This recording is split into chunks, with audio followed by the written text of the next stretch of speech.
Thanks, guys. This is the KoperCrabb Podcast. I am Cheney Crab. I am Naveen Copperwise, coming at you live. If you would like to grab KoperCrabb merch, get it from our Big Cartel. I will send it out personally at KoperCrabb.BigCartel.com. If you want official ENTHEOS merchandise, you can get it on Night Shift, or you can get it from our Big Cartel, which is ENTHEOSofficial.BigCartel.com. We have our final show of the year coming up next week. It's with Whitechapel. It's their annual Christmas benefit show.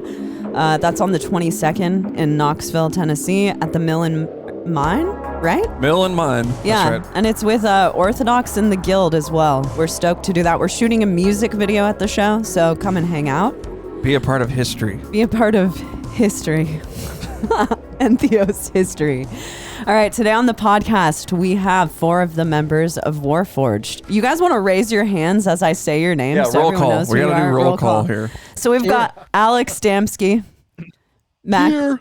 Max Damsky, What's up? Jason Nitz, That's me. Hi, guys. and Jace Kibbers. Right? Did I say that right, Jace? You did. Awesome. Perfect. There Thank we you. go. Kibbers and bits, dude. Kibbers and Bits. I love this. So this is a KoperCrabb record of having 4 guests, plus we got Harrison. So we have 7 people on this podcast right now. This Wow. is awesome. I love it. this. I love it. Hell yeah. Hell Thanks, guys. Thanks for letting us Breaking do it records. like this. Yeah, We right? Appreciate it. Yeah, dude, we're happy to have you guys on, man. Yeah, and I've seen you guys have been doing a podcast. So are you putting it out once a week? And it's to explain the lyrical content and just like where you guys were coming from on the songs? Yeah, so it was sort of kind of like a content idea that we had, because we all really like when other artists and bands dive into their music, or I've always been a big fan of that with music that I like. I love to research it and find out, things about the songwriting process, and we're really good at gassing ourselves up and talking about our own music. So we thought we would try recording a podcast series based on an episode based on each track of our newest record, The Grove Sundial. And the podcast is called The Grovecast, and you can check it out on the Artisan Era's YouTube channel with a new episode coming tomorrow morning. There we go. So every Wednesday. Yeah. Very cool. That's awesome. I think that's a really good idea. I agree with you. It's just a part of the obsession I have with music. I like to know I like to research, find out everything I can about the artist, the songs, and I think that's really cool that you guys are doing that. It's a smart idea. Thank Yeah, you. it's just one of the many That- things that you can do these days. You might as well take advantage. No reason not to. You know what? I did a podcast for almost 6 years on my own with a buddy of mine. We used to do it. It was called Nothing's for No One. And that was kind of part of the inspiration for us to do the Grovecast, because all these guys have been on that show, my old show, at various points. And I know these guys are good at talking. And that's kind of, that was kind of part of the catalyst to try and make it happen. And it's fun. Honestly, I think we all have a good time doing it. Nice and silly. So you had a podcast for 6 years.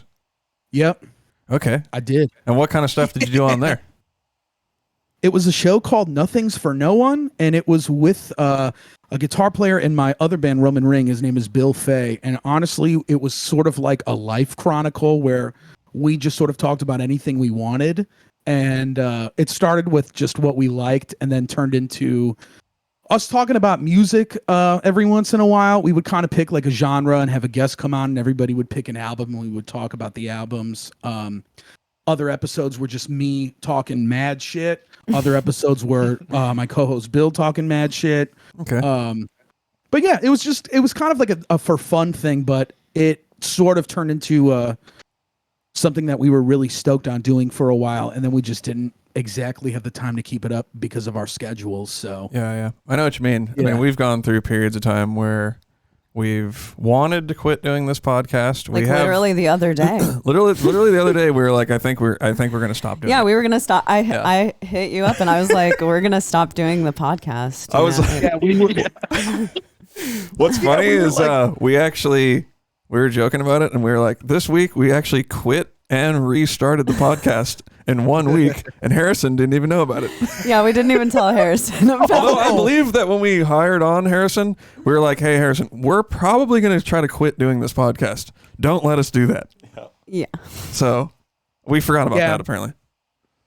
But Yeah, anyway, I all get that to say, I get it. It becomes hard and to I get how you focus. guys feel too.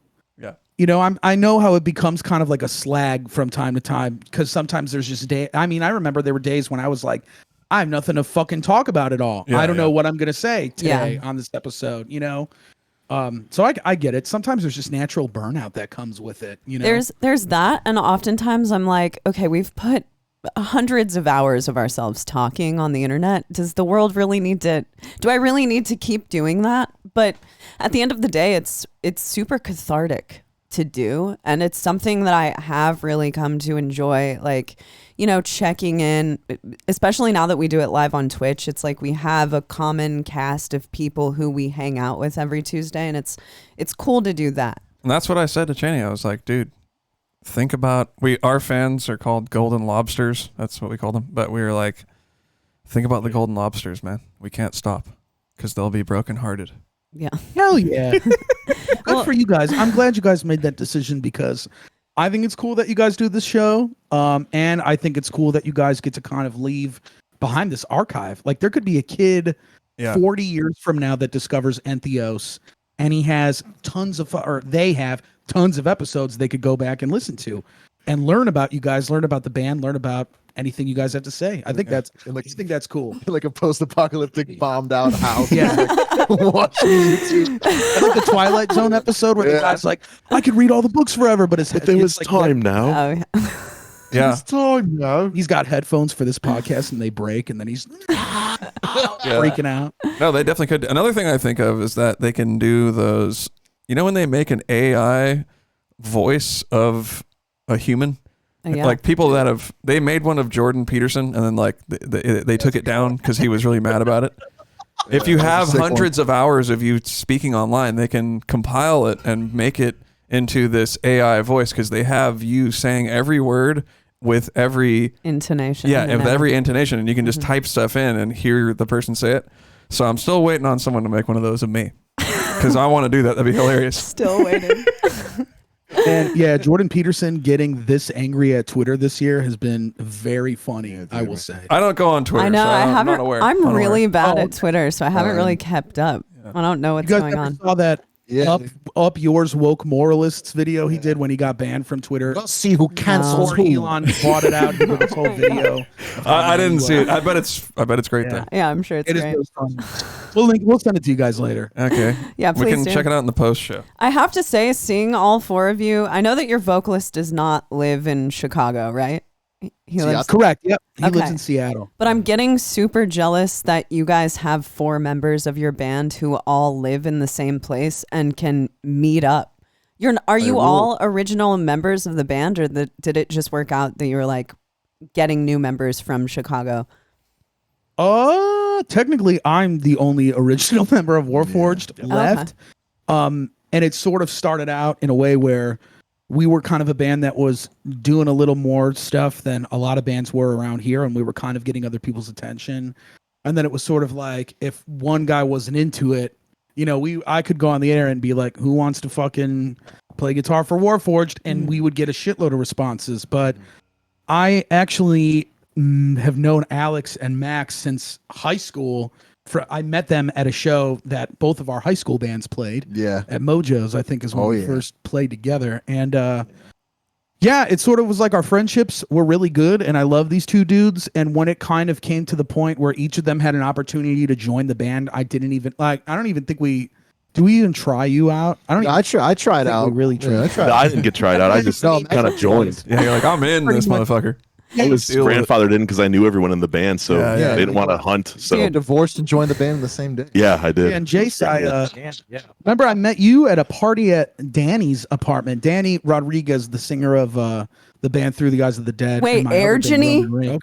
Erjani? Yeah, Erjoni, dude. Erjoni, dude. Erjoni. I fucked with that band so hard when I was a kid. Yeah, They- you know, yes. Anti-Digital Zeitgeist. No. What's that? It's one of their. It was their like one of the sick songs they had on Song MySpace. names are escape me, but dude, they were so sick. I knew about him before he was in Through the Eyes of the Dead because of that band. That's incredible. Yeah. That's crazy. That's nuts. Yeah, I mean, Urjoni was kind of like for my age and Alex's age. Like in Chicago, they were a band. They were like the tech death band. That was basically it.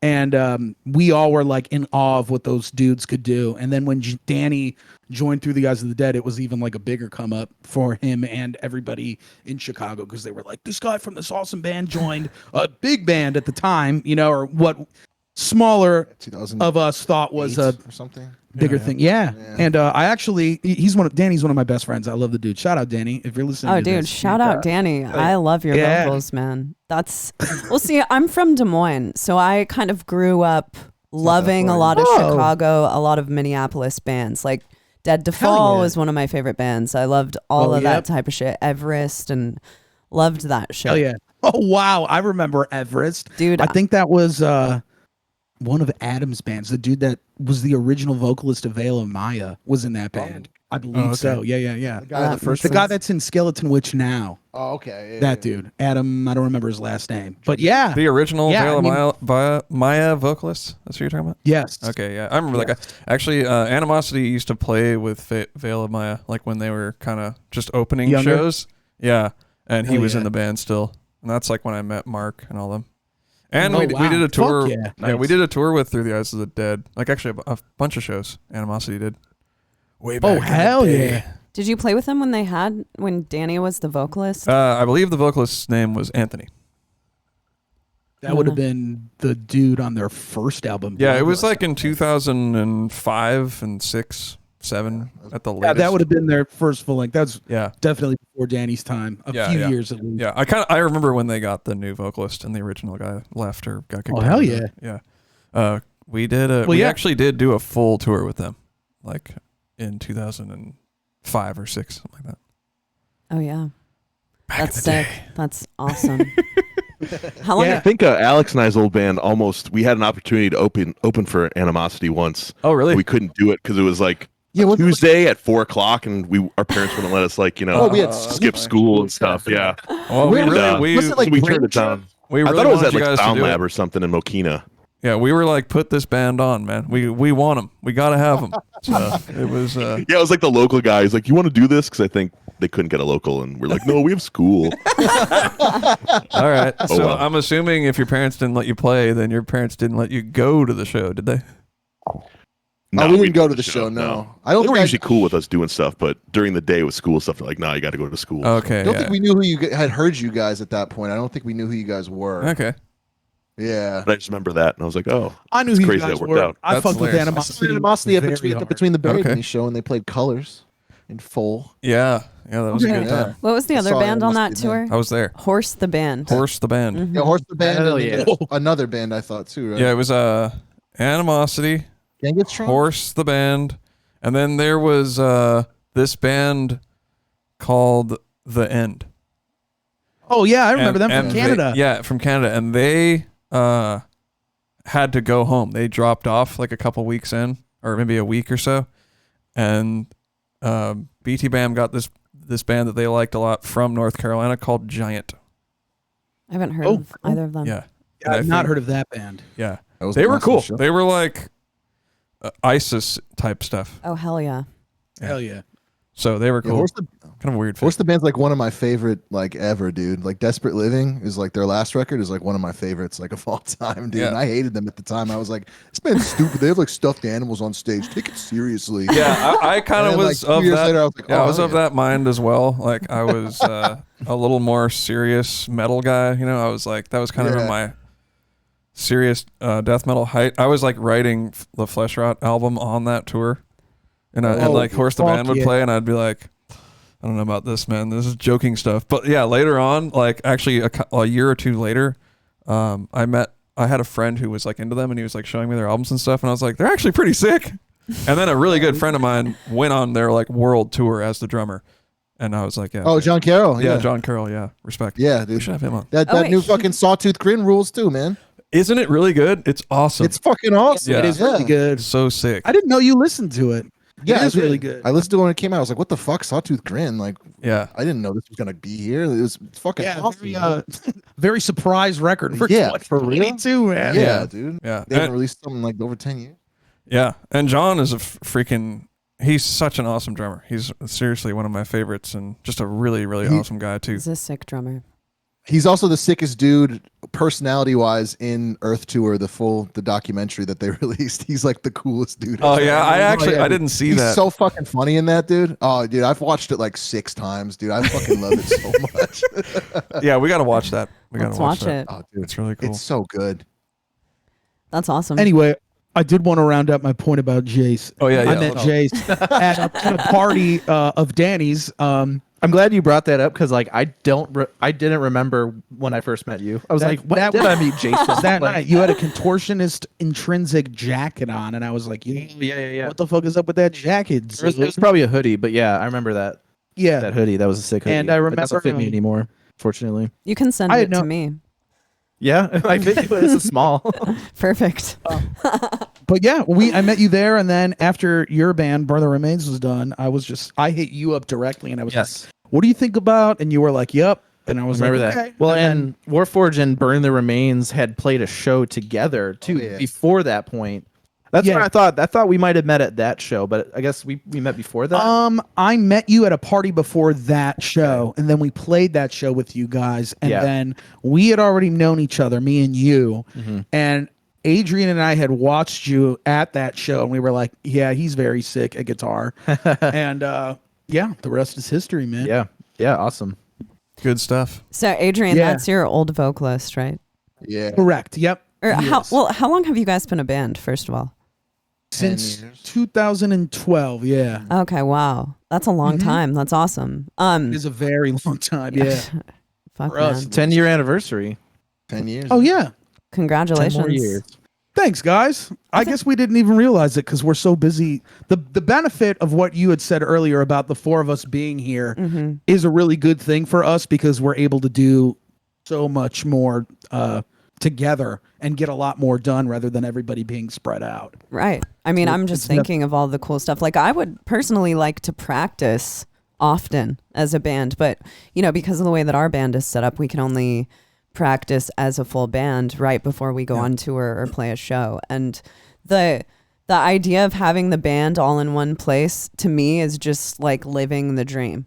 Granted, your vocalist isn't in the same place, but, you know, as a vocalist, I feel like I can say this. We don't need to be at every single practice. We can kind of, you know, the band can get tight on their own. So wait, you just want a band that lives in the same city to be practicing? To be practicing while I get coffee elsewhere. But no, it's just, you know, that's like the old school band thing. Well, look what they can do now. yeah, They can hang out totally. in their living room and appear on our podcast. And for the people who are just listening, Warforged we have been whisked away, directly beamed into their living room, and it is really cool. I love the vibe. Whose living room Thank are we you. in? Who's- Fucking gnome, dude. Oh, dude, that's Yeah, look at that awesome. Fucking gnome Chomsky, bro. Yeah, you better put that shit down before it gives you some dome, dude. Dome gnome, dude. Yeah, they have they got Get the 'em up with couch, the couch. bookshelves. We got our mini dogs blinds. here. Got globes. My mom's got a collection of globes. Yeah, This is there's our childhood dogs. home, Alex and I. So I Okay. live with them, my parents, Oh, awesome. and Got it's it. a very nice room that no one goes in except for us to film podcast episodes. You got to have one of those rooms in your house. We have one that no one really goes in, and it has a lot of You have to. books in it. You have to if you don't live in California. If people who are listening from California, they're like, a room no one goes in? There's somebody renting my closet. You know, I have friends. I used to live in San Francisco. I had friends who literally rented a closet, and it was just enough room for their bed, and that was where they lived. Straight up. $3,000 a month, kid. Yeah. Yeah. I mean, at the time it was less than $3,000 a month, but yeah, Pretty probably. damn It close. might be now, yeah. Yeah, now who Nuts. know? I don't know. At the time, you know, it's funny looking back. The rent was not really expensive, and we thought it was totally insane. Yeah, because you guys were paying like $1,000 for that when everyone else would be paying $100. Yeah, that's true. Yeah, because I had an apartment in San Francisco, and it was $1,100. Yeah, I remember which being isn't like, so bad. This is absolutely insane. Yeah. And now it's probably, I don't know, 4,000 or some shit like that. Right. Well, along Was with the closet? Sorry, go ahead. Oh, I was just gonna ask you guys a question. So, along with like living in the same city, do you write material all together in the same room? Sometimes. We have, yes, actually. Sometimes we do songwrite like that, and it's been very fucking killer when we can. So it's the type of situation where all of you are contributing musically, or what does that look like for you guys? Oh my goodness. Well, yes. Just open up a can of worms. I like to do that. Everybody's like contributing tenfold from what we had kind of done previously in the band. Yeah. Which has been really cool. Like, it's pretty much when we had been working on our record that came out in September, The Grove, it started with basically whatever we could. We kind of just started from scratch, and we're like, well, what do we really do here? Why don't we try a couple different methods? Why don't we, because I mean, today in modern metal, I feel like what really constitutes a band can pretty much be fucking anything. I mean, a lot of bands, at least that we've seen and have been around, are sometimes bands that are really just one guy doing all the songwriting, getting whoever they can to work with them and making a record and kind of doing it that way. But we've really tried to brace the idea of actually being a band and not fixating on just a singular sonic sound or a singular like type form of songwriting. So when it came to us sitting down and really hammering out new material, Alex was writing full songs on his own. Max was writing full songs on his own.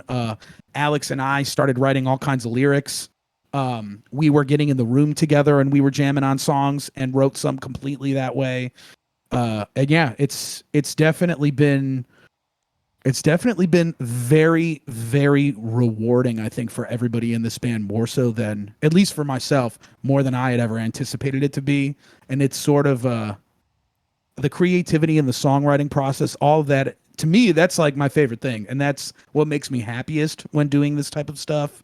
And I think, I think we just are really, why don't you just compared to the first record, Adrian wrote, pretty much everything on that. Yeah. Losing him, we got to kind of redefine the sound a little bit. And, even like songs that, I would write the whole song. It's like kind of like everyone still at least would get a say in like if it was like, good or not. Totally. We would kind of evaluate everything together, at least the four of us.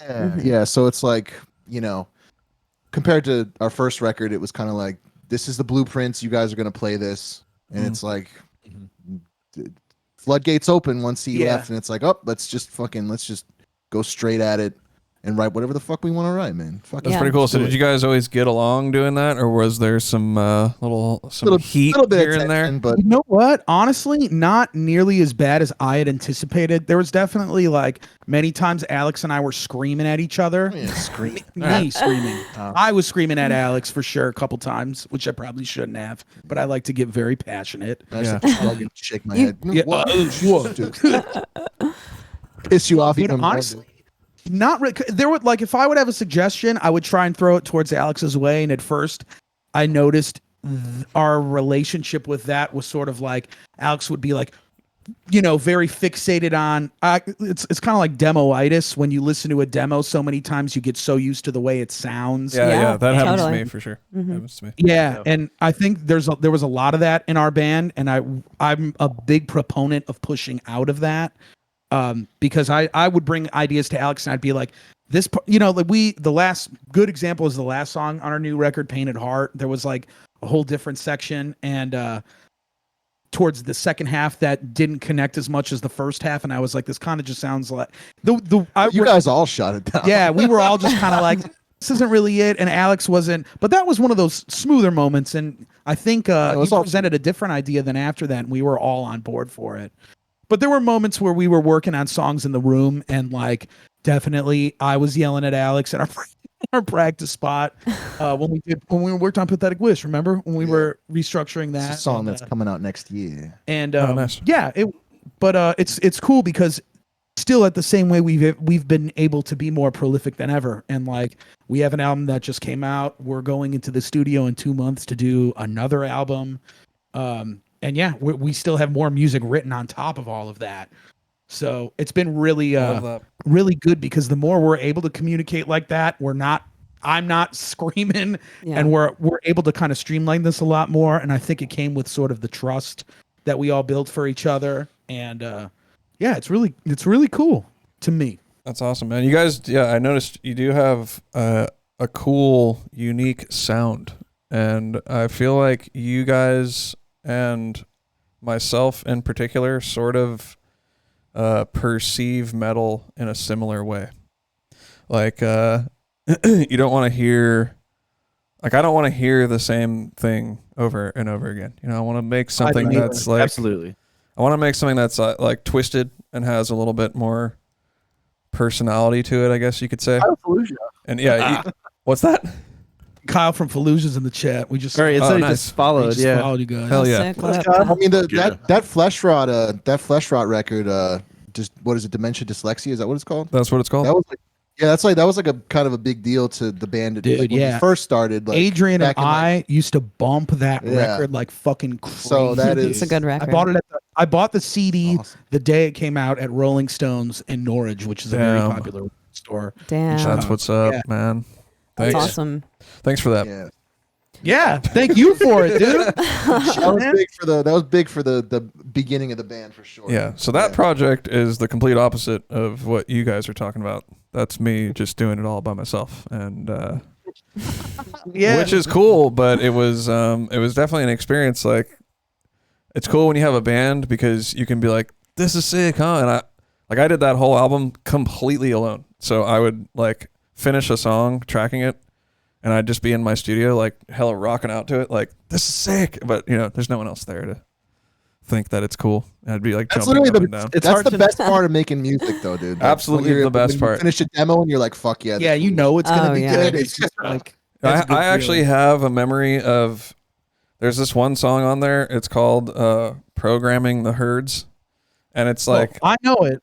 It's like the most crazy like death metal song that is possible. In my mind, I'm not like bragging. It's just I set out to be like, I'm gonna make a song that's just completely insane.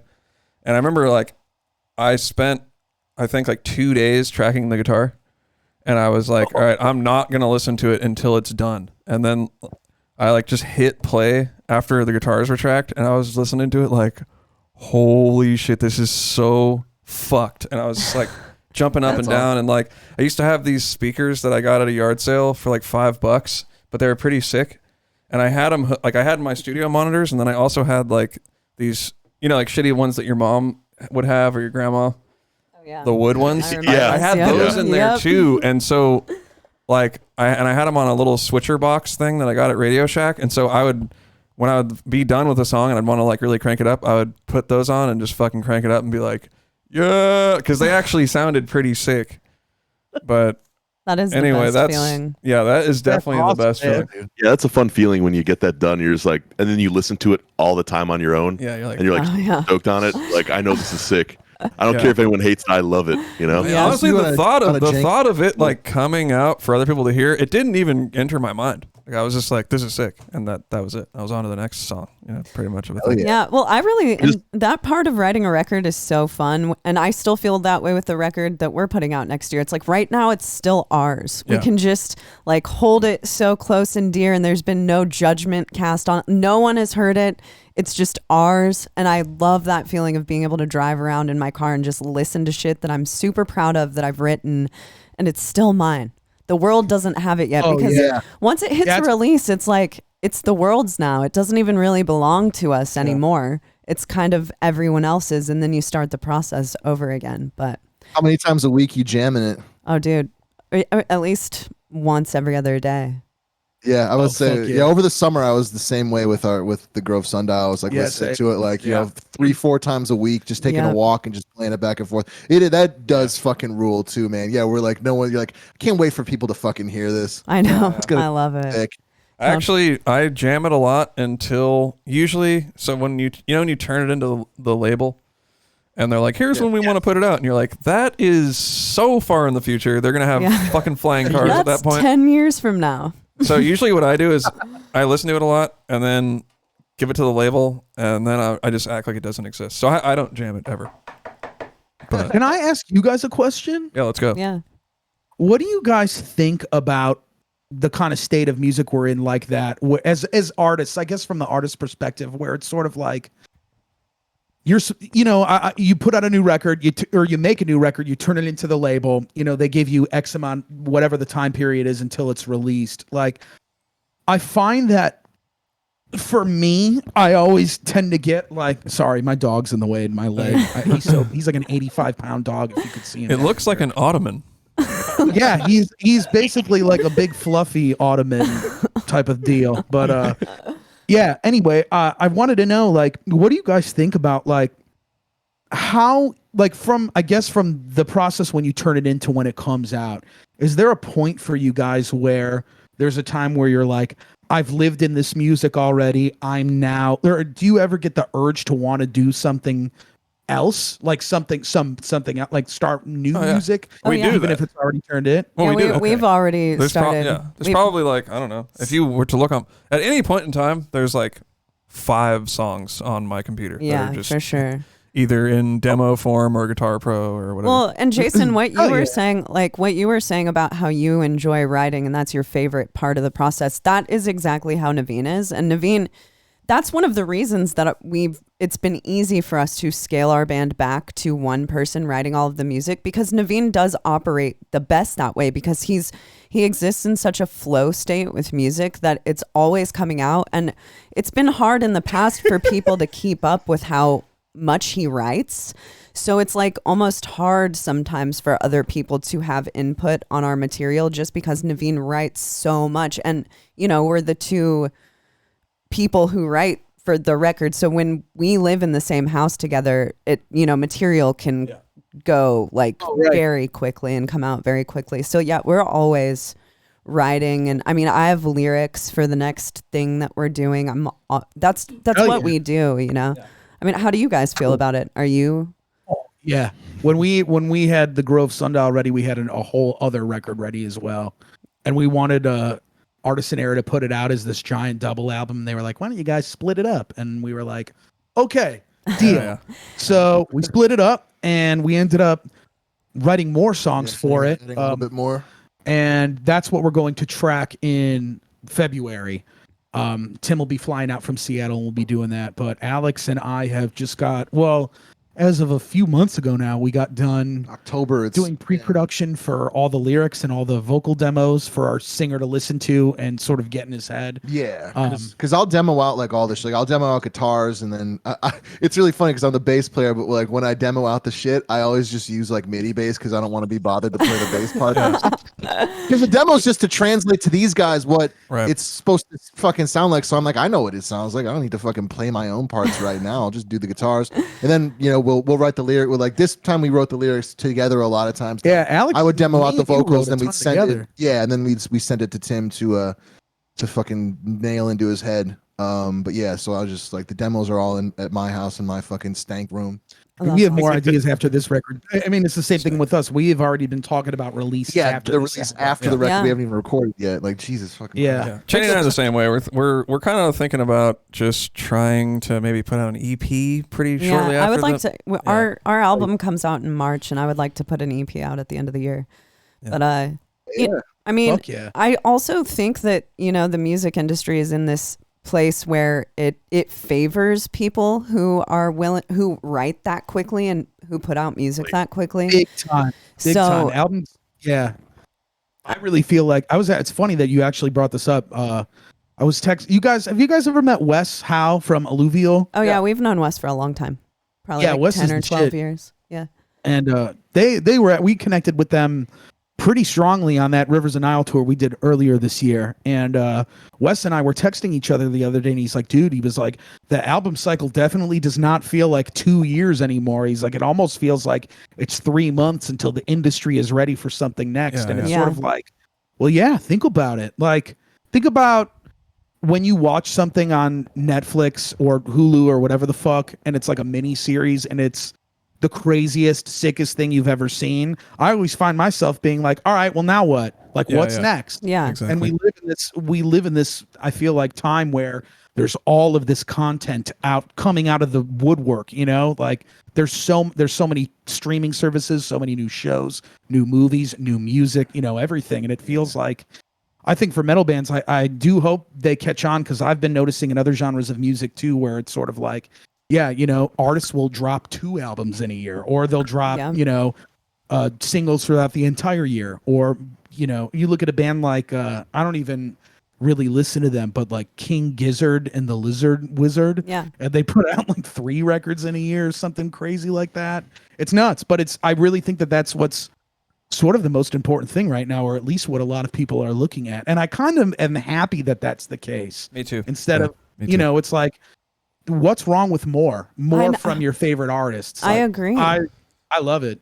I do too. I don't enjoy the like album cycle. It's a 2-year span. That's what they say. It's an album every 2 years. But honestly, I would at least put an album out every single year. Like, I don't like waiting. It's not fun to me, because honestly, if I get out of, you kind of get out of a space of the writing space. And I don't like that, because it feels almost like I have training wheels on when I go back into it. And I've got to like remember how to be an artist in the studio. And I like the feeling of being primed to do it at all times, because then I feel like I'm putting out my best work, as opposed to, working myself back up to it and finally feeling when I'm done with that album that I'm at this point where I could make a really good record, and then just stopping to go and play live or do whatever for 2 years. So I really like it too. I think it's all changed because of bands having so much more to do with the production side.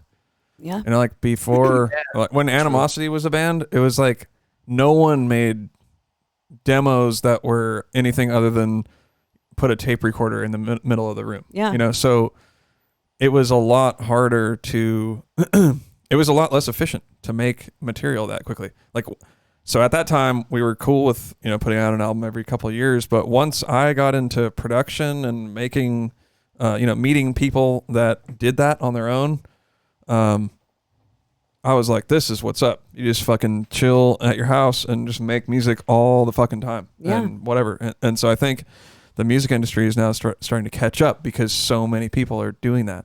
Even like you guys are saying, you're making your own demos and stuff. I'm sure those demos sound like pretty good. They're probably pretty fun to listen to. I mean, yeah. We like listening to him. Alex's demos are interesting. They sound funny, and I don't know how he gets them to sound the way they do, but they're not that my great. guitar sounds nasally. I don't know what the fuck it is. It sounds He's nasally. got a 7-string telly. Yeah, he's got a 7-string Telecaster, an Agile Telecaster with like a single coil in the bridge, so the tone's always really weird. The fucked up nut. And every mix he does sounds like way different. And it's part of the charm, but Yeah, I love that. I love not sound as That's sick awesome. as some demos, I think, but it's cool. We'll send you guys one after this, and you guys could. I'm down. Yeah, I would love to hear it. I get Hell I sometimes get friends' bands demos, and I'll get like demo-itis of other people's music. Like I had I had a bunch of songs from Faceless Planetary Duality in demo form. Hell yeah. And I remember when the album came out, I was kind of like, I don't know, man, kind of like the demos more. Seriously, I'm still like that with the pre-pro of Yeah. Ancient Covenant, with the vocals at the end on the pre-pro that they released. It's so much fucking better. Yeah, like sometimes you get used to, like, I'm weird and I'll get used to certain characteristics. Like you can kind of hear it in the guitar, like something that shouldn't have really been there. Like you wouldn't let it go to an album, but I just get used to these weird characteristics, and I miss it. And sometimes those things that aren't so clean cut will really make a song. And you don't realize it after you go back and re-record the stuff from a demo. And I mean, that's something that I'm often afraid of happening when I do demo vocals. I'm afraid that all the time the finalized vocals are going to lose some of that cool character, that because I like to clean my shit up. I don't let a lot of like weird vocal takes go. Yeah. But Naveen, this is something that Cheney and I argue about. We argue about it a lot, because Naveen will really enjoy these, like, you know, what I would consider to be kind of crappy vocal takes. But he enjoys the character of it, and I don't really like her like voice it. will like crack in a weird way, or like do something that's maybe not, maybe it wasn't intentional, but I'll just be like, oh, I'm so used to hearing the characteristic of how your voice sounded there. Like, I don't want to change it. You know? Right. So, but I don't know. Just is what it is. Too, though. Yeah, I'm with you, Naveen, for sure. We did that with Sundial. Like Jace and I recorded a lot of the tracks. Like the right channel's me, the left channel's Jace. There's maybe 10% where we did like, one guy played one part to make it a little tighter for certain things, but that kind of added to that on the album. And I totally agree. It's cool having a little like weirdness to it sometimes, and it doesn't have to be like on the grid 100% perfect. Yeah, and it has a little more character. It feels more real. Like it feels more, or it's more raw. And I think that's what we were going for with the sound anyway. Like just the set, nothing like overly polished. Like I mean, it is still polished, but we let a lot of things go that normally we might not. Yeah, I think that's cool. Yeah. I mean, I definitely like things to be tight to an extent, but yeah, I like character in there. I like it to sound. I just want it to sound like me at my best, I guess you could say. Yeah. And then, another funny story that I wanted to mention was at the end of our album, it has like this kind of big outro on the album that's yet to be released. I was so used to the demo because at the very end, there's like a bunch of guitar layers going, and I wrote it all with Guitar Pro. And I was like so used to hearing it with the Guitar Pro layers in there that I like just left it. Yeah. And so the end of the album, like it goes out and there's like 2 or 3 layers that are literally straight out of just the Guitar Pro. Totally. You would never be able to tell. Awesome. So sick. Just because I was like, fuck, I have to hear it with that. Like I tried to make other sounds work, and I was like, this doesn't sound right. It needs to be the Guitar Pro. And so I don't know. It's like, that's what I'm saying though. I'm down to just leave it. Fuck it. If it sounds cool, we're leaving it. That's the point. Absolutely. Yeah. So yeah, I'm with you there. When you said that Adrian wrote most of voice, right? And with the new album, so none of you were writing before that? Was that like a huge shift for you guys to start writing the music? It wasn't that nobody was. I wouldn't say that nobody wrote prior. Like, I would say that I know for a fact all these guys were writing music prior to that, just in general. And I mean, during that whole process too. But with a lot of these guys, when they had joined, at least Max and Jace, we were already in the process of writing voice, and Adrian had kind of taken the songwriting on his own, just based on the fact that in prior years we had always had this like rotating door of guitar players, and he was just like, well, fuck it, I'll write the guitar parts. And it started with that, and then eventually he started writing full songs, and a lot of it would come from ideas that him and I would share together, maybe not sonically as much, but like the concept of voice and the lyrical themes of voice were ideas that him and I had shared together. But as far as the execution of it, a lot of it he put on himself entirely. And sometimes we would have some input, but overall it wasn't like anybody would be like, I have a song we could use for this band. Yeah, he more just kind of took ideas from us. Like if one of us came up with a cool riff or anything like that, and it wouldn't necessarily be that exact same thing that it started as, but I don't know, it would inspire him then to use that in another way or somehow incorporate it in. So yeah, it's like none of us really wrote anything directly on it. Yeah, I don't think there's anything specific we can point to that say we did it. I mean, exactly. Like when I joined the band, it was pretty much like I knew that I was going to play guitar, and it was his vision. Yeah.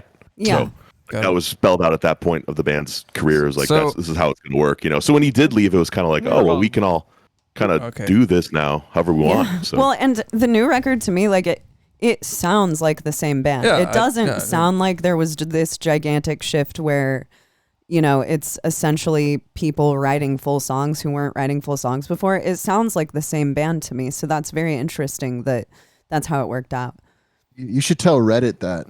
I honestly do. I do not fuck with Reddit. Everyone says that Reddit is where they talk shit. Sick, Is that where the shit talking they talk goes mad down? shit on Reddit. Yeah. Which subreddit are they talking shit about you guys? Prog metal, right? Yeah, prog metal talks shit on us, but Tech Death loves us. And no, it's opposite. Tech Death loves us on Reddit. Prog Metal doesn't love us on Reddit. I think it's the opposite. It's not. What are you talking about? I'm 100% sure it's Tech Death. All right. Well, Reddit wars and Warforged. So there wasn't like a mutiny and you guys overthrew the old vocalist, or he quit? That's what you're saying. I don't want to put his business out there because I'm a gentleman and a scholar. I will say that it was his choice to leave the band. I think he needed to at the time, and we were all pretty understanding of the situation, and we just took it all back into our own hands. Yeah. That's I also happens, man. sorry to interrupt you, but I love that you just said gentleman and a scholar, because that is Tim and Eric, and I say that all the time, and no one else says that. You're a gentleman and a scholar. Isn't that Tim and Eric? I don't know. What was that from? I mean, it's a real quote. saying. I read it in a book actually that predates Tim and Eric. Okay. Well, maybe There not we go. being alive, but predates that show. I say it all the time. That's amazing. What's the book you got that from? I read it in a book. Okay, let me tell you where I read it from. Let's go. Let's get into it. In this really awesome short story I read called Good Old Neon, which is by the author David Foster Wallace in a short story collection called Oblivion Stories. It's a book I'm reading right now. Okay. Beautiful. And I love it. The story itself, Good Old Neon, is like one of the best fictional stories I've ever read, and I just love his writing because it's like very postmodern and very real, as opposed to like, I'm not so much into the fantasy stuff these days anymore. Okay. Yeah, I'm not really either. I would probably enjoy the book you're talking about. I'll send you a link. Please later. do. There we go. It's a very cool book. Yeah, we you like guys to ever read. Have you guys ever heard of that book, Infinite Jest? It was a very widely popular novel, like in the late 90s and early 2000s. That was his book. I haven't heard of it. That's rad though. Sounds gentlemanly. Hey, it's also scholarly too. There we go. Gentlemanly and scholarly. Why not have both? 1,200 fucking pages. You got to be a scholar. Well, it sounds like it's been largely positive for you guys because you guys seem to be friendly with each other, and writing music together seems to be, I would probably say, more fun than it was before, right? Oh my God, yeah. It's just been such a... I guess it was such an awakening for us because we had never expected it to really happen. Mm-hmm. I mean, I didn't expect it to happen when the time came for him to quit the band. I definitely didn't realize it, that maybe he was there. I guess I did in hindsight, but in the moment I remember thinking like, wow, this is weird. I can't imagine somebody who put all of this work into this not wanting to do it anymore, but then I totally could on the other side of the coin. Yeah. And now that all that space was open, it was just like, yeah, I mean, our friendships grew with everything, and it is a lot of fun. And it just felt like a rebirth. Honestly, it felt like we got to really sit down and take advantage of this opportunity that we all had in front of us. And I mean, we all knew that we weren't going to stop doing this thing. I think the day Adrian left, we had all made that decision. That we had all sat down and we were like, you guys still want to? And we're all like, yeah. So, and I'm thankful. I personally am thankful for that because these three guys are my best friends, and I would take a motherfucking bullet for each one of them. Damn, that's nice, man. That's really crucial. You know, that's a good thing about being in a band. Yeah. You're around those fuckers all the time. Yeah. So Yeah. you might as well be friends with them. And it's what's really been cool is because of that, I think we've all been a lot more understanding with each other, and that's been really cool too. Just being more patient with each other and being more understanding and communicating more. Communication is the key. Absolutely. So That's kind of one of those things in a band that like a topic will kind of come up and you'll be like, I don't really want to talk about that. But it's better to just go ahead and confront it right then and there or whatever, 100%. instead of letting things fester, because we've noticed that too. I mean, when things aren't spoken about and it's kind of just this unspoken thing, even if it's something really minor, those are the things that are going to fucking get you. Those are going to bite you in the ass. Yeah. For sure. As I'm sure you guys have noticed, especially on tour. Oh yeah. 100%. Oh yeah. Yep. So the name is your new vocalist named Tim? Yep. Okay, Tim O'Brien. Yeah. How did you guys find Tim? How'd that work out? Tim is my boy. So years ago, actually, the year that Warforged sort of started, 2012, I was filling in on drums for a metalcore band from the suburbs of Chicago called Gateways, and Tim was the vocalist in that band. And I had an instant connection with some of those dudes, a few of those dudes, and a couple of them, including Tim, are some of my closest, very close friends to this day. And I just remember hearing Tim at the time and just being like, okay, this dude is a beast and clearly like has a lot of natural talent with his voice, more so than a lot of other vocalists I had played with at the time. So I kind of made this mental note in the back of my head. I was like, this guy is extremely talented. And then after that, with working with his old band Gateways, we just became really good buddies. And I mean, he'd followed Warforged the entire time, pretty much from its inception. And our first few times we were in Seattle with Adrian, or our first time in Seattle with Adrian, Tim was at the show hanging out. And yeah, when the time came a calling, and we were looking for a new vocalist, he was the first guy that kind of popped into my head. And it was interesting because he hasn't really been in a band on, you know, like on a touring band like ours, or a band that's already kind of established to this degree where we have a full length out. And I knew it would kind of be a different experience for him, but at the same time, that's kind of why I had also thought of him, because I know he's not sort of one of those clout dudes, or like, I don't know, you know what I mean? Where guys are just, or one of the climbers rather. And not that I'm saying there's anything wrong with any of that. You know, everybody could do whatever the fuck they want to do. Don't listen to me. There isn't anything wrong with it, but I personally, those are people who I have avoided having play with our band, because I don't, I want people to play in our band who are like bros and who we can tour with for a long time, and they're not like looking for the next best opportunity to come along. Same. Yeah, so I totally 100%. A guy actually hit me up on Instagram, and he wanted to get some lessons from me, and he also was inquiring about like networking, you know? And I was like, I don't know how to do that. I've never done that. I just am friendly to people. Like networking, and what you're talking about. Like it like implies that you're meeting somebody and there's some sort of like incentive for you to get something out of the person. Right. I like cannot stand that, and I want nothing to do with it. I'm allergic to people who do that. Yeah, straight up. 100%. My God. Yeah, you have to establish friendships, not network. Really, it doesn't do anything for you if you network. You have to actually be friends with these people. You know. I think I'm going to get be more, a real person. You know. Yeah, right. Get more out of being friends with people than trying to attach myself to people that can potentially do something for my band or whatever. Who cares? Yeah. I mean, it's not going to make you happy if let's say your band gets big, but then nobody likes you. That's not going to be fun. That was a large reason I really didn't enjoy living in LA, because the whole culture of LA is networking. It's like being at NAMM times infinity, and I just did not connect to that whatsoever. I like to hang out with real people. I want people in our band who are real people, who aren't, you know, out there trying to network on tour and get in a bigger band or whatever. So yeah. And you'll find that a lot of the people in the bigger bands who are really cool that we look up to, they don't act like these networking types. They're just down to earth people. That's the people that I've encountered personally. Yeah. Well, Jace and I, we've been working on the pre-pro for the drums for the new album, and we talked about this the other day, where it's just like the friendships of this stuff is above all else the most important thing, I think. Yeah. You know, if like we couldn't play the music, I'd still want to be friends with all these people because they're just good, genuine people, you know? And I think that's very important to the whole thing, is just the friendships. Totally. Yeah, and I've said that on the podcast a million times. The best part of it is about being in a band and all this stuff is all the people that I've met. You know? Yeah. Met Cheney. Right. 100% the people. Because that's what keeps you going. You know, I've talked about this before. It's like when you're on tour, the touring people, the people in the touring party, we start to feel like ghosts just traveling from town to town, and we're not really participating deeply in the culture of each town. But what we are participating in is this cool, like weird touring group of people, and making friends with all of the bands on the tour, and going through this like really weird thing together that we go through to tour, living in vans and, you know, just in gas stations, waking up in gas stations every day.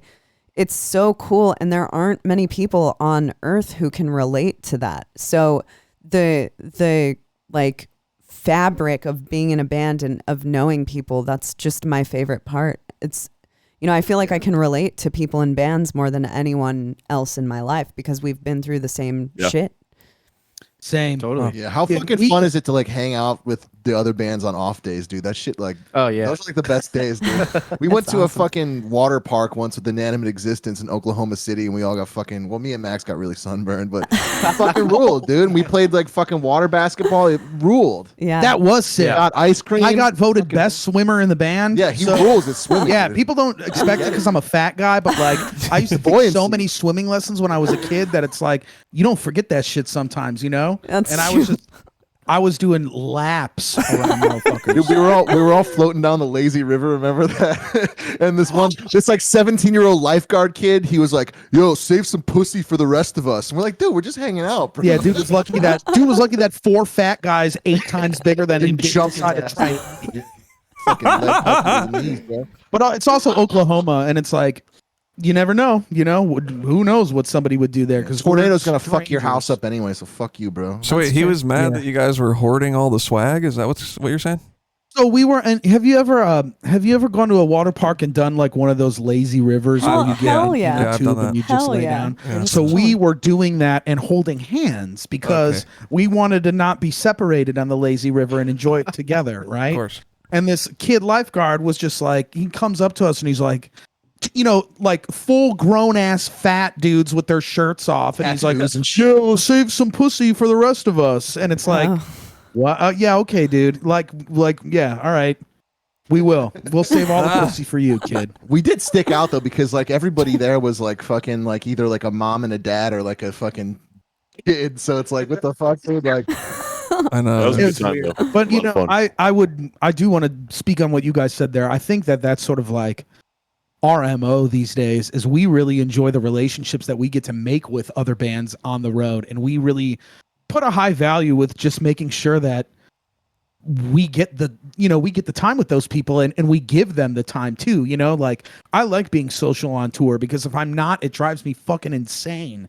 And getting to like talk to other bands and learn from other bands and just make genuine friendships is like, it puts us in really good positions, and it's just I like making friends. I like having friends. Me too. And I think as an artist, there's a subconscious fear of like, what if you were to lose everything? And part of me is like, I don't think I would lose my friendships if something ever happened and we couldn't play music ever again. Oh, 100%. It's what really matters. And I mean, how many people can say that, you could drop me pretty much anywhere in the world and I probably know someone nearby. Oh yeah.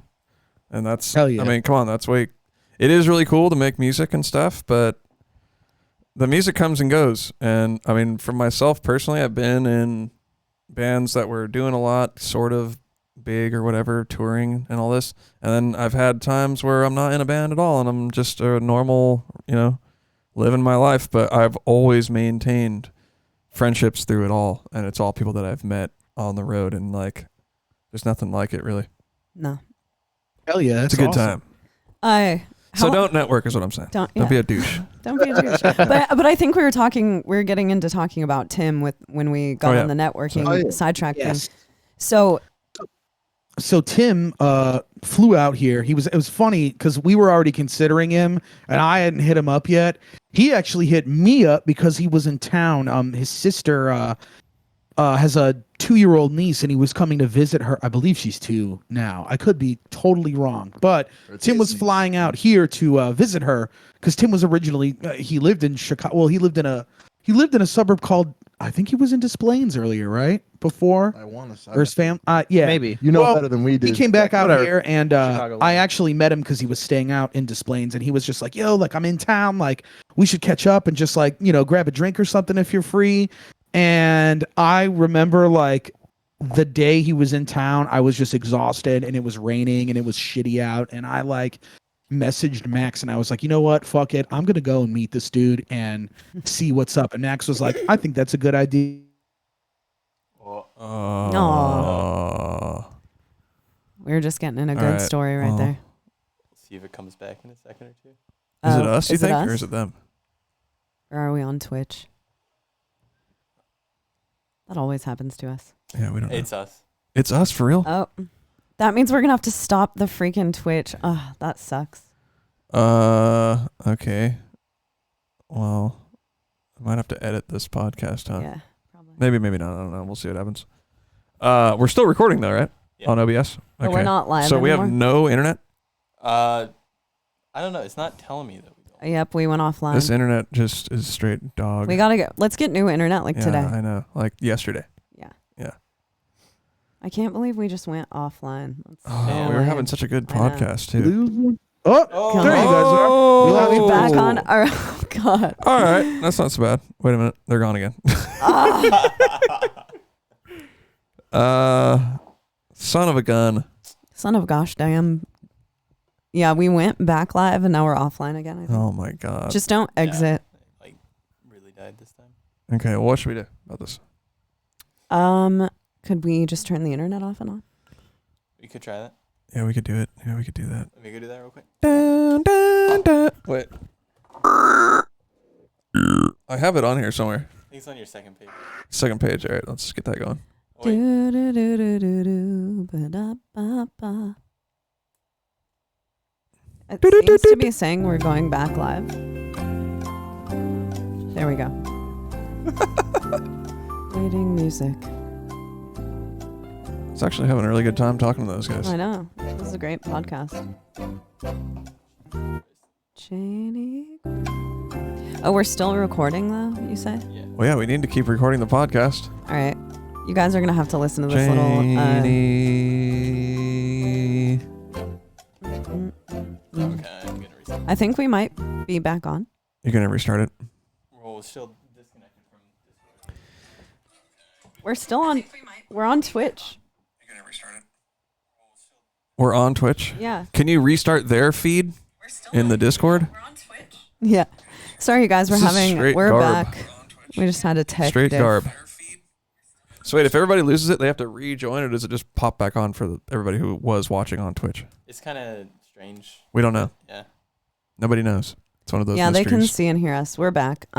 We just need... Oh, man. All right, you guys, we need to get Warforged back in. Sorry about that. I know, Naveen straight and I have garbage. failed to buy new internet, which we need to do this week. What about Xfinity? How do you feel about that? Is that good? That's what I use. All right, I'm going to get it. It's All right. $55 a month. $5 more than what I'm paying now. Also, it said we might be able to get some money saved because we're... Anyway, this is Perfect. Stupid. This is not Okay. good. Not good content. There we go. Sorry, guys. We have pretty much the Yo, worst what's up? internet on the face of the earth. We're getting so, new internet this yeah, week. my bad on that. Oh one. shit! Sorry guys.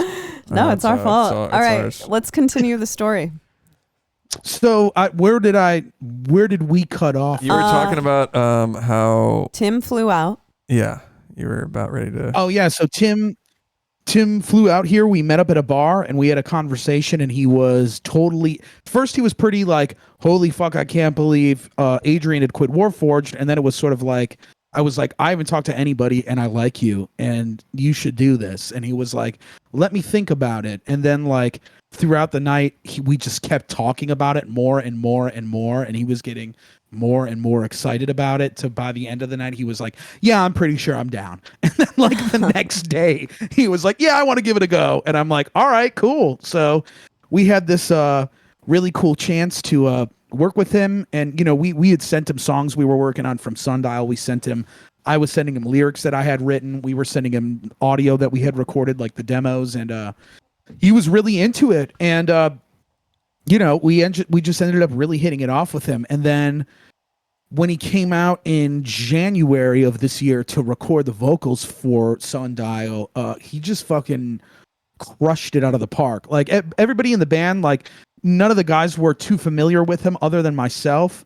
And hi, buddy. And he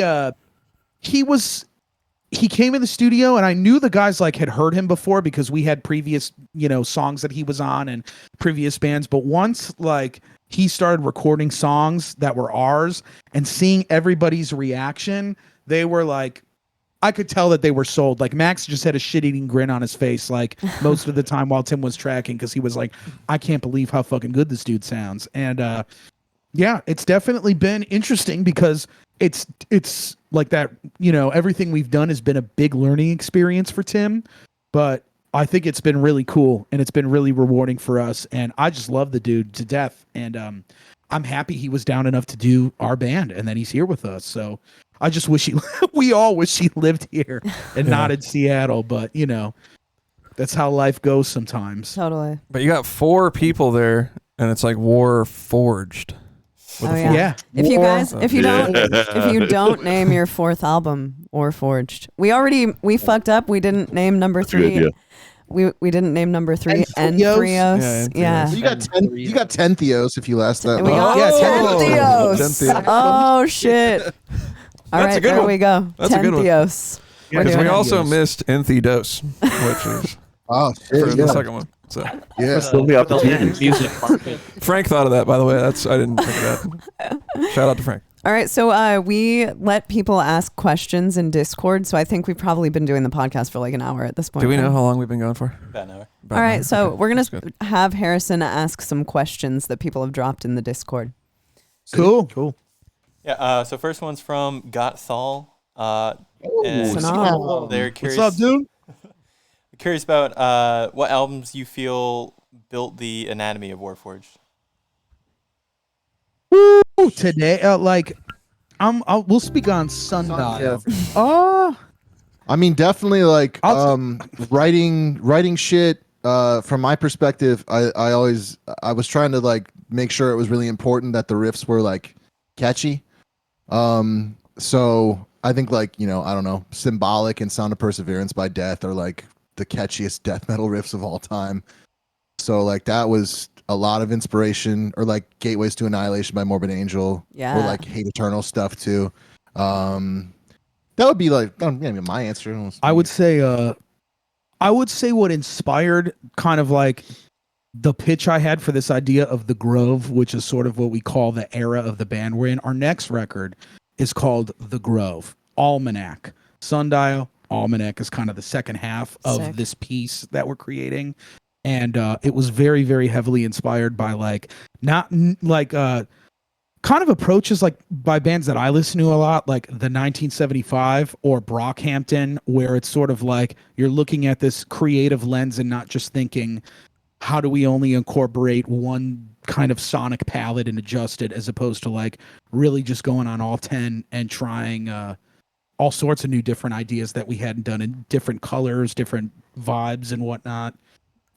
But for me, I would definitely say that A Brief Inquiry into Online Relationships by the 1975 really inspired me lyrically on this one, as well as like some Tears for Fears. That would be my answer. I heard a lot of Tears for Fears answer. influence when I was listening to the new album. Fuck yeah. Oh yeah.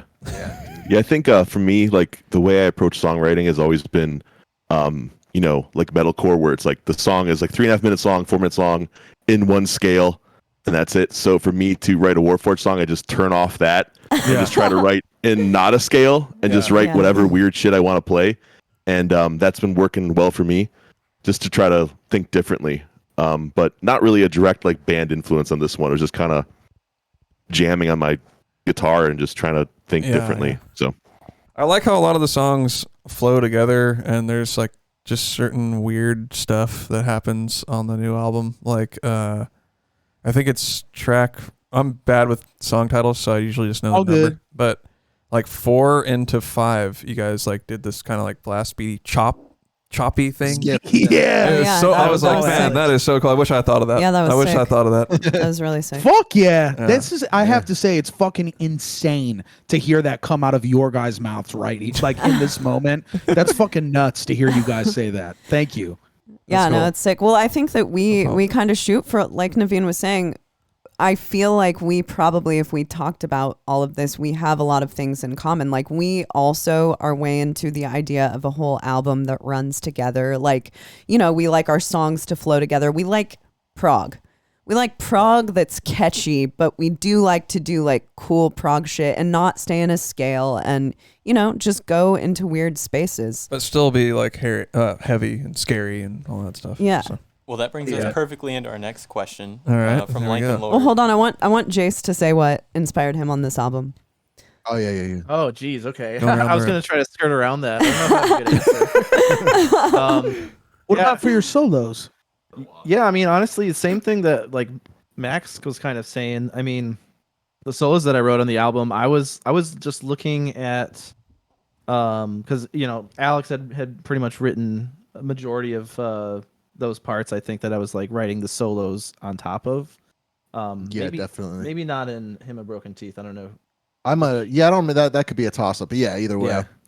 Yeah. But same thing, just to like do something kind of weird with it and not stick to any like specific scale or idea and just let all that kind of go. It's really freeing to write like that and yeah, just not try to conform to anything. That's all I was going for, and just to make it sound sick. Hell yeah. Jeff Loomis is in your DNA, bro. Yeah, I mean, I love Jeff Loomis for sure. I don't think that came through in anything necessarily, but I hear some of that Kirk Hammett. I hear some of that fucking Peter Witchers. I hear some of that that Peter Frampton. Right. That's a good I shot. hear some of that Gene Simmons. I'm just kidding.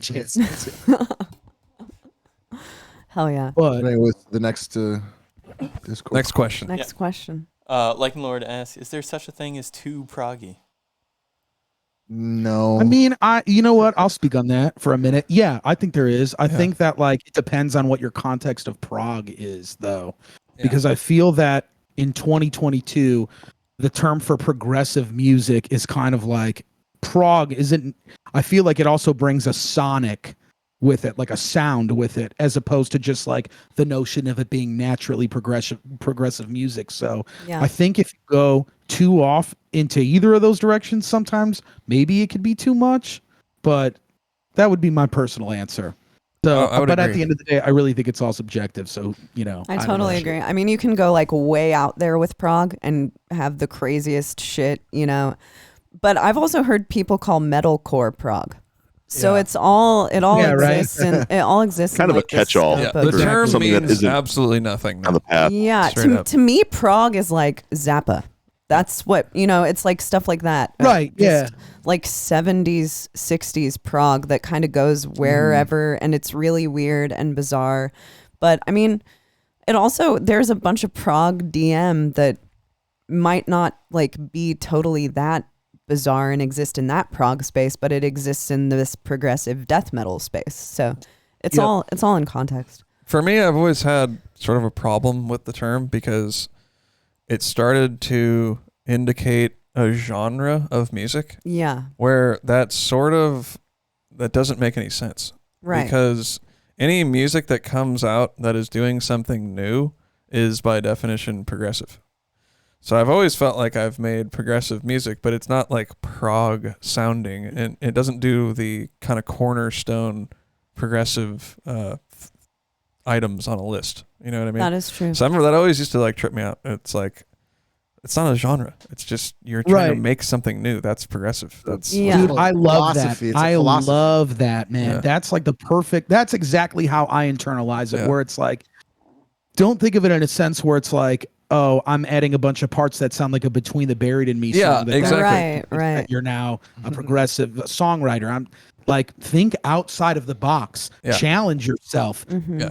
In that way, you'll have music that's naturally progressive. Right. Yeah. Exactly. Yeah. That's It's a for you. philosophy. Totally. Exactly. I think there's a distinction too with like being if you're using the word progressive as like a philosophy for pushing boundaries. I think there's a distinction for like pushing boundaries your own personal way as far as like writing songs and your own musicianship. I think that's what's important to focus on if you're trying to be progressive is like making sure you're pushing your own boundaries of what you're comfortable with, because if you're just going to try to push the boundaries of like for the listeners, like, oh, we're going to make something even crazier than what this other band did, it's like yeah.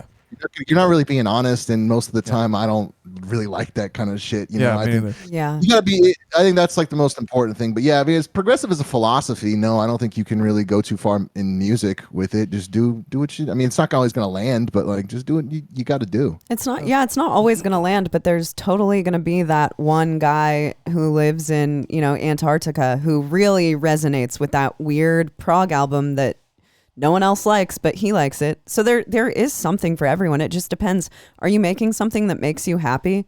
Then it's never too prog. Yeah. It's never too anything. That's true. It's from your heart. I guess if it's genuine, if it's genuine, it's never going to be too prog. Yeah, But it's if never you're to doing anything. it for other reasons, like what Alex was saying, to outdo people and stuff like that, then it's probably not going to sound that great. Mm-hmm. Well, okay, we covered that one. Yeah, guitar players got any thoughts on this shit? No. You guys said it fine. Me and Yeah. Alex are the fucking. Go listen to Seven Dust. Yeah, that was a good one.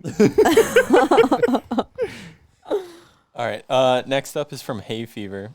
Do you all purposefully pick the same glasses frames? Me and all got the same I get my glasses at the dollar store, dude. Boy, come here and say that to our faces, dude. Come look at these glasses first.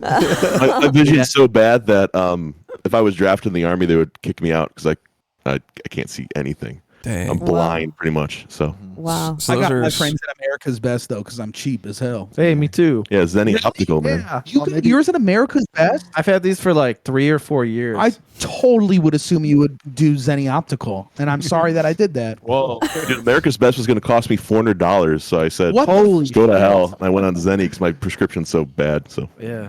Dude, This is- Jason used to have the Randy Jackson collection. I used to have Oh, Randy wow. Jackson's signature glasses. That was dude. so sick. Those were fucking awesome. I probably still have them somewhere. Yeah.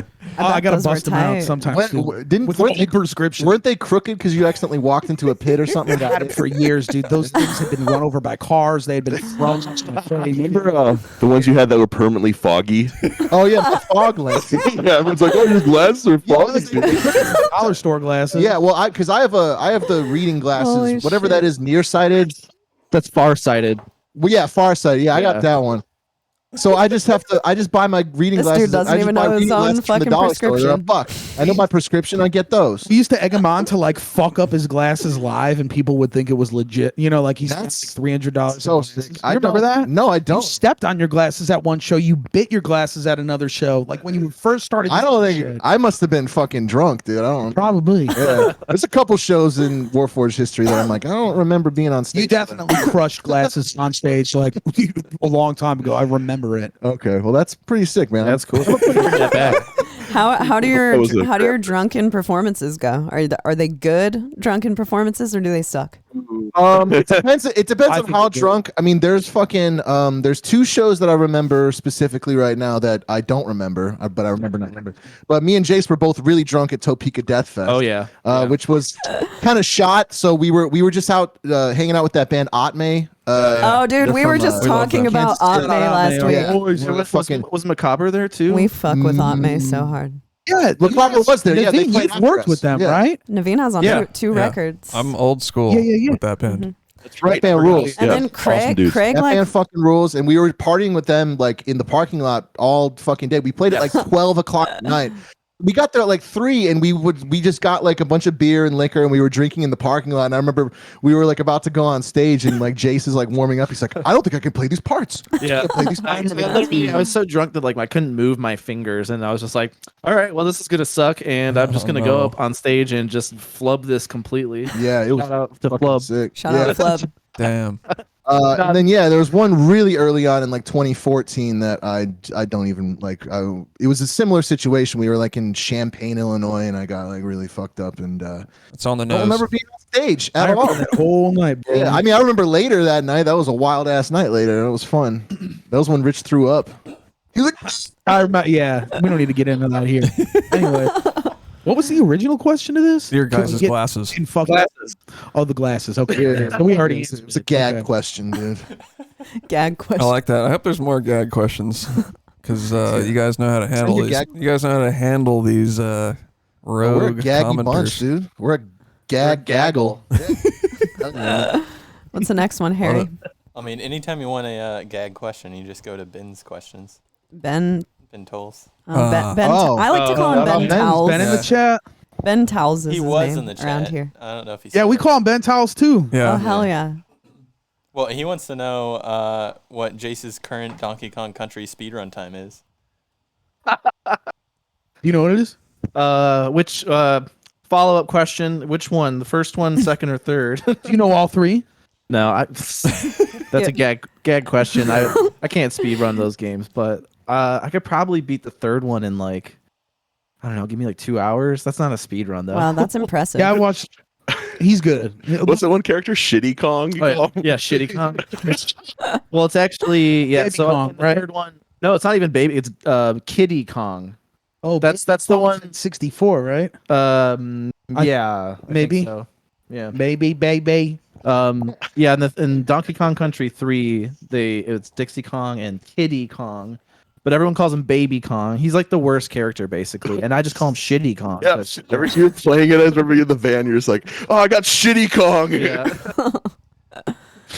Wait, so what's the time? We didn't get any I times. said it was 2 hours. I don't know. He Oh, was yeah, in we that. did. Sorry. Any time that you would I have don't said, actually I speed wouldn't run the know what game, it but- meant. If you said 30 seconds, I'd be like, oh, that's, Yeah, I'd be like, great, I know nothing awesome. about Yeah, there's the actually this glitch you can do, in the first world, and if you do it right, you can beat it in like 3 seconds. So Okay.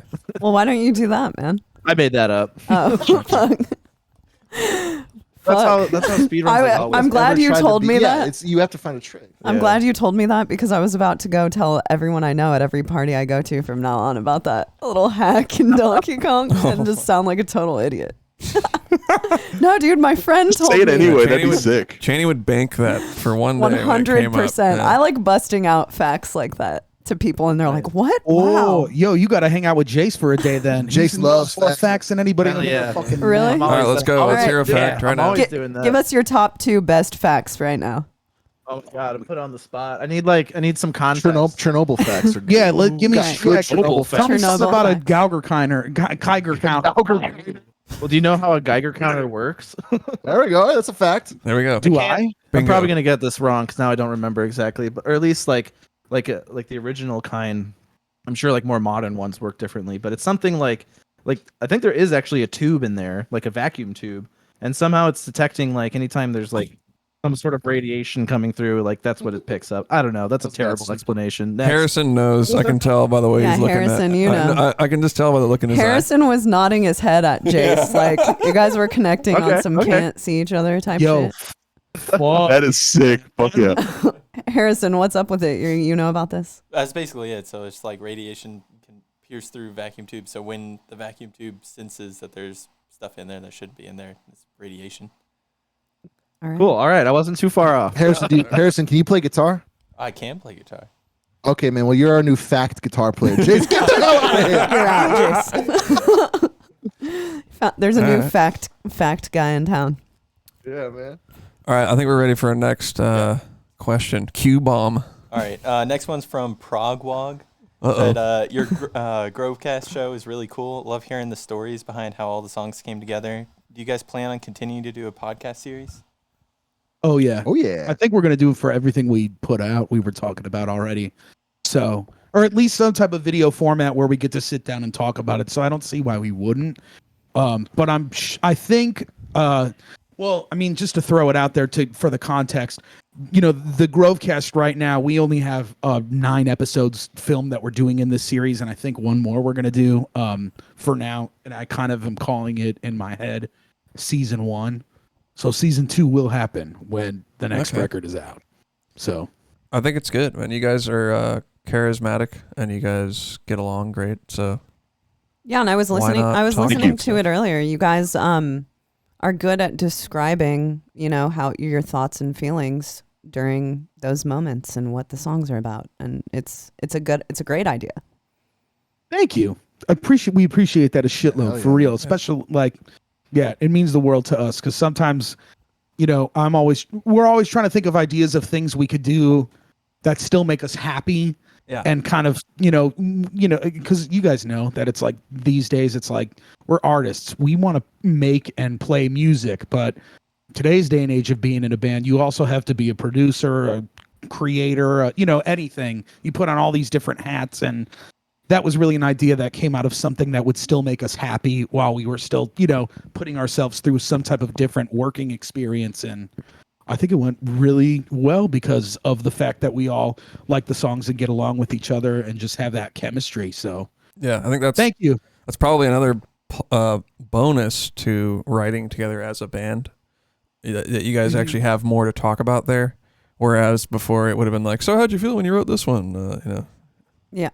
If you guys weren't really as involved in the songwriting. But also that content thing is an interesting thing to bring up, because that's something that Naveen and I have been talking about a lot lately, that as far as like, you know, putting videos, making playthroughs, that's become a huge part of the whole putting out songs thing.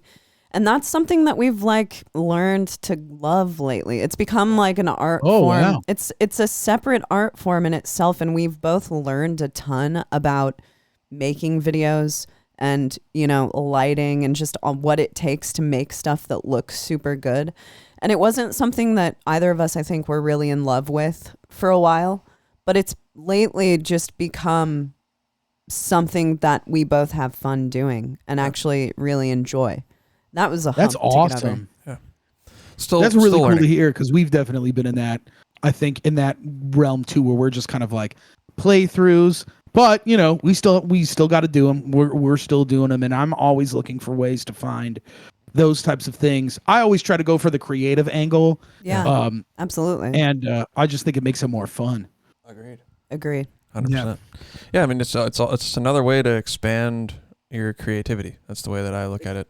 You know, if I can. Hell yeah.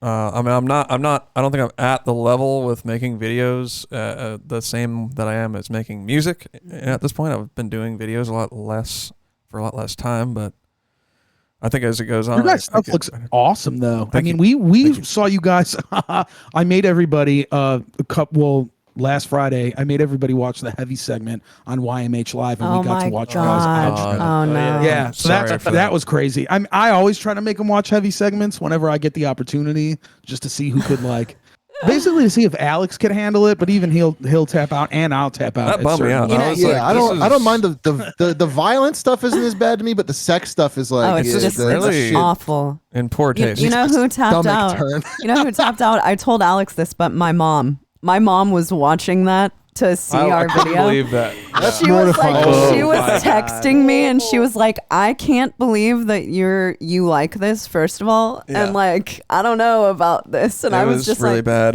It was really I bad. honestly, I've never watched one of the lives before, so I didn't really know the okay. extent of what the heavy Yeah. segment was It going was to be. really bad. I mean, I watch the podcast all the time, but it's not the same. It's not in the same league. It was definitely embarrassing to say the least. Show shout out.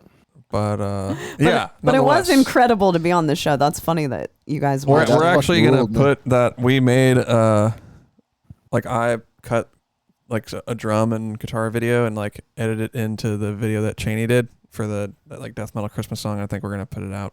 Yeah, tomorrow probably. Cool. Hell yeah, dude. Fuck Sweet. yeah. Yeah, so I think it's kind But of yeah, the That's a good time. the video thing, it's been a learning process. I mean, our videos looked like crap when we started doing them, but it's been a whole separate thing away from music to Yeah. start to get like super dialed in with the visual aspect of our band, because we could hire photographers and videographers to come over and do that stuff, but like I said, Naveen and I work in a house together, so we can do things on such a spur of the moment time that it's like it's better for us to know how to be able to do. and I don't want to pay anybody. Yeah, so there's right. that too. It costs, Yeah, right. costs a lot That's of the money. best part. But yeah, Yeah, 'cause that stuff adds up. It's Yeah. you got to learn to do that yourself. You kind of have to be a jack of all trades, like we were talking about the demoing and video. It's like you got to do everything on your own, and then you're good to go. You know. totally. But Absolutely. I look at it as it's like a way. We live in a time where there's not as high of a barrier for entry in terms of, I don't know, 10, 20 years ago, the equipment that you had to have would have been. Oh, yeah. I don't think we Right. could have. We wouldn't have had the option to. we wouldn't have to- been able to afford yeah. it. So although we Yeah. do have, at this point we do have like, I don't know, a pretty decent amount of equipment, it's still within range of, you know, the average person could save up over time and make it happen. Yeah, Type it's of a fun deal. to do. It's fun to do. You Or, you know, get creative and just be weird with it. There's that too. do you have another question? Real here? weird with it. Yeah. Yeah, I've got one last one. Okay. Butterknife said, if you read Infinite Jest, then this dude's definitely into books. What are some of your favorite books? Oh. Man, I haven't read Infinite Jest all the way. It's like fucking 1,000 pages. I've not read it. That's like reading a dictionary, but I'm planning on it this year. Audio book. I can't. You know what? I can't do audiobooks. I've tried it multiple times, and I don't get the same sensations that I do from reading, which is part of why I just enjoy I like going off the internet and putting my phone away and picking up a book. Yeah. I love doing that. It's like some Jack Nicholson shit, but I love fucking doing it. You No, know what I I like mean? When doing Jack it Nicholson too. in his old age, he's like, you know what I like to do? I like to sit down in the tree in my backyard and read a good book. I don't have a backyard or a tree in the backyard because I live in an apartment building in Chicago. But Hey, you got a fence? I would say, Oh, you do have a some of my- book. You got a book. I do have quite a few books. I would say some of my favorite books are.